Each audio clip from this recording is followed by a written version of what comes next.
Hi everybody, so this is A.R.S.E, a Random Thunder Explains, and today we're going to do a take two on the 10 plagues in the Bible and what they're actually based on. Um, so like I said, this take two series isn't because what I said was wrong in the first video. It's just that I let myself get sidetracked and, I go off on tangents. So this is just to tighten up what I was talking about. So we're going to start with the first plague, the blood in the water. So like I said in the other video, these the 10 plagues are tied to the Sea People invasion in around 1200 BC of West Asia. And like I told you before, my theory is that they're the remnants of Agamemnon's army that sacked the city of Troy and just continued to devastate West Asia. But so the first plague, blood in the water, I think this goes to the second Sea People invasion in 1177 BC. There was one in 1207 BC, which was repelled by the Egyptians, and then um, there was like a 30-year time period, and then the Sea People invaders attacked again with the help of the Libyans, so they attacked from the north, and the Libyans attacked from the west in Egypt. So Ramses III set a trap for them on the Nile, and the Sea People invaders uh, were defeated right there. So many people were killed that the Nile turned red from the blood because what happened was Ramses set up his warriors in the Nile. So when the Sea People invaders tried to come across, they were killed right there and right then and there in the river. And like I said, so the river turned red from blood. So that was the first plague. Second plague, the frogs. With that much blood in the water, it would have drove the wildlife out of the water, because, the blood being a foreign um, agent in the water. So the wildlife would have fled the water. So that's the second plague, the frogs, which is just basically the wildlife fleeing the contaminated water. The gnats, so, you know, they probably weren't the cleanest of people, the Sea People invaders, considering that they spent 30 years in the wild. So when as they were being killed, their parasites, like their fleas and stuff like that, and the smaller flies, which are gnats, uh, would have left the dead host, and there would have been like a influx of, I guess, parasitic fleas on the population of Egypt. The fourth one ties into that with the flies. With that many dead people, naturally there's going to be a lot of flies. And that's the same thing. So like I said, this all ties to the second Sea People invasion in 1177 BC.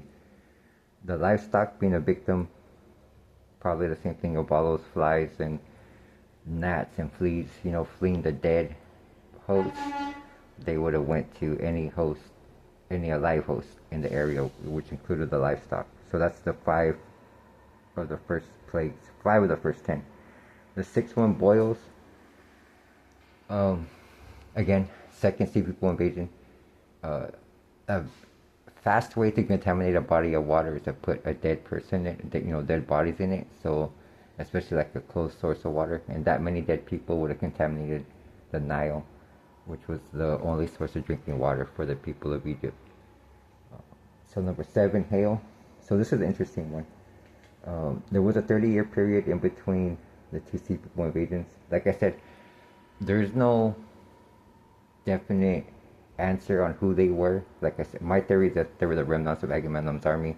Some people say they came from Northern Europe because at this time there was a volcano that erupted by the name of Hekla 3 in Iceland, and they think that it caused really cold winters and crop failure in Northern Europe, forcing those people south, and they eventually became the Sea People invaders.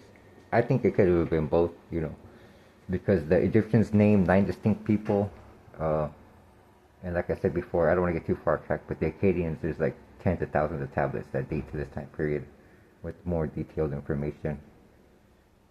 So that's hail. So yeah, like I said, it could be tied to just really cold winters. Number 8, locusts. This, I think, is a reference to Sea People themselves. Like, they were so numerous as they devastated West Asia. Like I said, Agamemnon's army was the largest the world had ever seen up to that point. So as they come down West Asia, they appeared, or the analogy would have been like locusts, devastating. Because literally from Turkey all the way down to the Nile, the shores of the Nile, there's a devastation dating to this time period. All the cities were burnt down, completely burnt. There's like layers of ash in the cities and stuff like that. Number 9, the darkness.